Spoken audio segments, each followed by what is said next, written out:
ایک راجا نے صرف اس لیے پوری کی پوری قوم کو زندہ جلا دیا کیونکہ انہوں نے اللہ کو مانا تھا۔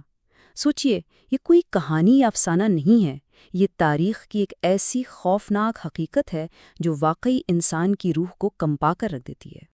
آج کے اس ایکسپلینر میں ہم اصحاب اخدود یعنی ان آگ کی کھائی والوں کی اس ڈارک اور روحانی داستان کے اندر جائیں گے جو قرآن کی سورہ البروج اور اوتھینٹک احادیث میں بالکل محفوظ ہے، ایک ایسی داستان جو آج بھی ہمارے دلوں کو جھنجھوڑ سکتی ہے۔ تو داستان شروع ہوتی ہے ایک بے حد خوفناک آگ سے۔ تصور کریں ایک ایسی پرانی سلطنت کا جہاں صرف اور صرف خوف کا راج تھا، ایک ایسی اندھیری دنیا جہاں اس ظالم راجا کی بات ہی آخری قانون تھے۔ اب اس راجا کی طاقت کا سب سے بڑا ذریعہ پتہ ہے کیا تھا؟ اس کا ایک ڈارک میجیشین، ایک جادوگر جو اپنے کالے جادو سے لوگوں کو ڈرا کر رکھتا تھا۔ لیکن جب وہ جادوگر بوڑھا ہونے لگا نا، تو اس نے راجا سے ایک ہوشیار نوجوان لڑکے کی مانگ کی تاکہ وہ اپنا جادو اسے سکھا سکے۔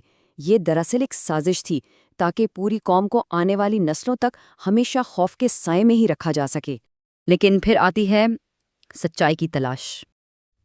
اب اس سورس کے اندر ڈائیو کرتے ہیں۔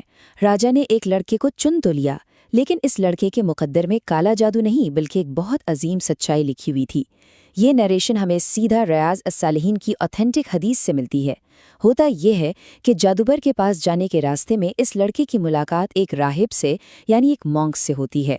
لڑکا چھپ چھپ کر اس مونک کی سکھائی ہوئی باتیں سننے لگتا ہے اور اسے احساس ہونے لگتا ہے کہ یہ جادو وغیرہ تو صرف ایک دھوکہ ہے، اصلی طاقت صرف اس ایک رب کی ہے جو اس پوری کائنات کا مالک ہے۔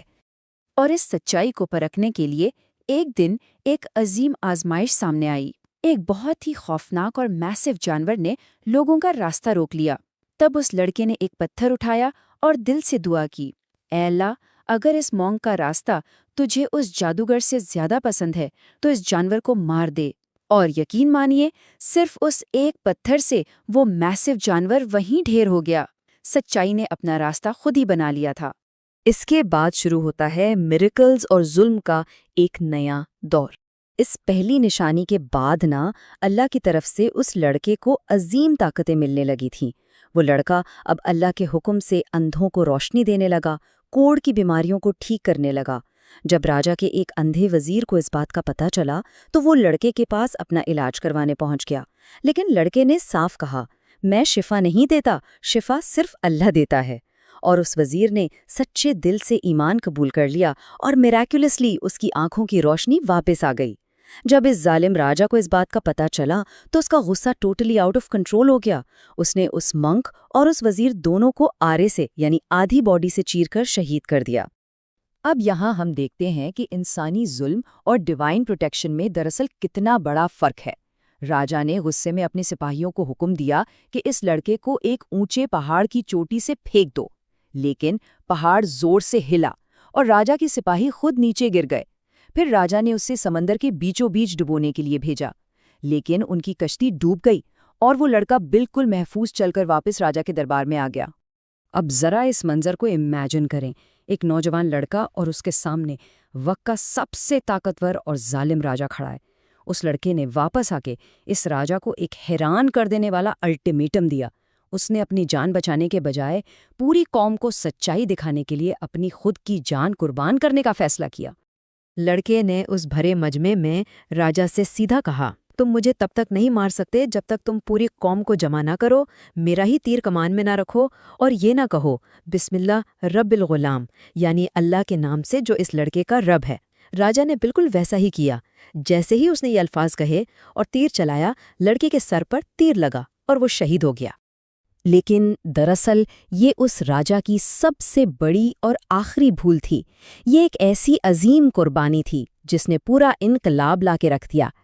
جب پوری قوم نے دیکھا کہ راجا کی اتنی بڑی طاقت اس لڑکے کے رب کے آگے کچھ بھی نہیں ہے، تو ہزاروں لوگ ایک آواز میں پکار اٹھے، ہم اس لڑکے کے رب پر ایمان لائے۔ خوف اور ظلم کی زنجیریں اسی ایک لمحے میں ٹوٹ چکی تھیں۔ اور پھر شروع ہوتا ہے اس داستان کا سب سے دردناک حصہ، آگ کی کھائی۔ اپنی آنکھوں کے ٹھیک سامنے اپنی پوری سلطنت کو اس طرح بغاوت کرتے دیکھ کر راجا غصے میں اندھا ہو گیا، اور یہاں سے آگ اور خون کی وہ داستان شروع ہوتی ہے جسے تاریخ کبھی نہیں بھلا سکی۔ راجا کے فرمان سے سڑکوں کے کنارے عظیم خائیاں یعنی اخدود کھدوائی گئیں، ان کے اندر بھینکر آگ کے شعلے بھڑکائے گئے، لوگوں کو لایا گیا اور اعلان ہوا، یا تو اس ایمان کو چھوڑ دو یا اس آگ میں کود جاؤ۔ ذرا تصور کریں اس آگ اور اس ہیٹ کو، لیکن ان سچے مسلمانوں نے ایمان کو چنا۔ وہ اپنی مرضی سے ان آگ کی لپٹوں میں جاتے گئے، لیکن انہوں نے حق کا راستہ نہیں چھوڑا۔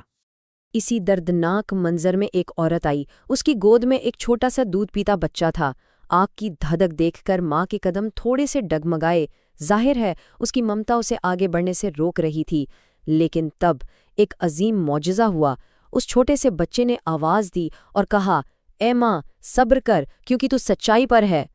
یہ سنتے ہی اس ماں نے بھی اپنے بچے کے ساتھ اس آگ کی خائی میں چھلانگ لگا دی۔ یہ کہانی ہمیں ایک بہت گہرے سوال پر لا کر کھڑا کرتی ہے، ایمان یا خوف؟ دیکھیے، یہ داستان صرف ہسٹری کا ایک چیپٹر نہیں ہے، بلکہ ہمارے خود کے وجود کے لیے ایک آئینہ ہے۔ ذرا غور کریں، اگر ہم اس آگ کے سامنے کھڑے ہوتے تو ہمارا قدم کیا ہوتا؟ آج کے دور میں جب ہم چھوٹی چھوٹی آزمائشوں اور تکلیفوں میں گھبرا جاتے ہیں، کیا ہمارا ایمان اتنا پختہ ہے کہ ہم دنیا کی سب سے بڑی تکلیف تو برداشت کر لیں پر اپنا رب نہ چھوڑیں؟ سورہ البروج کی ان آیتوں پر دھیان دیجیے۔ تفسیر الجلالین کے مطابق ان شہیدوں کا آخر جرم تھا کیا؟ ان کی کسی سے کوئی دشمنی نہیں تھی، انہوں نے کوئی دنیا کا گناہ نہیں کیا تھا، ان کا صرف ایک ہی قصور تھا کہ انہوں نے اس ایک اللہ پر پختہ ایمان لایا تھا، اور بس یہی سچائی ان ظالموں کو کسی حال میں گوارا نہیں تھی۔ لیکن تفسیر میں ایک بہت ہی خوبصورت اور سکون دینے والی بات ملتی ہے، خدا اپنے بندوں کو اکیلے درد میں نہیں چھوڑتا۔ حدیث اور تفسیر سے ہمیں پتہ چلتا ہے کہ ان سچے مومنوں کی روحیں اس آگ میں گرنے سے پہلے ہی قبض کر لی گئی تھیں، یعنی انہیں اس آگ کی جلن محسوس ہی نہیں ہوئی، جبکہ وہی آگ الٹ کر ان ظالموں پر بھڑک اٹھی جو خائی کے کنارے مزے سے بیٹھ کر ان کا تماشا دیکھ رہے تھے۔ تو اس داستان سے ہمارا آخری پیغام کیا نکلتا ہے؟ یہ عظیم قربانی تاریخ کے پنوں میں ہمیشہ کے لیے امر ہو چکی ہے۔ اصحاب الاخدود ہمیں یہ سکھاتے ہیں کہ دنیا کی کوئی طاقت، کوئی فوج اور کوئی بھی آگ انسان کے جسم کو تو مٹا سکتی ہے، لیکن روح میں جلتی ہوئی سچائی اور ایمان کی روشنی کو وہ کبھی نہیں بجھا سکتی۔ حقیقت میں آخری جیت ہمیشہ حق کی ہی ہوتی ہے۔ اگر اس داستان نے دلوں پر ذرا بھی اثر کیا ہے تو اس حقیقت کو آگے پھیلانے میں ہمارا ساتھ دیں۔ اس ایکسپلینر کو شیئر کریں، لائک کریں اور مزید ایسی ڈیپلی ریسرچڈ اسلامک ہسٹری کے لیے سبسکرائب ضرور کریں۔ خدا حافظ۔ ایک راجا نے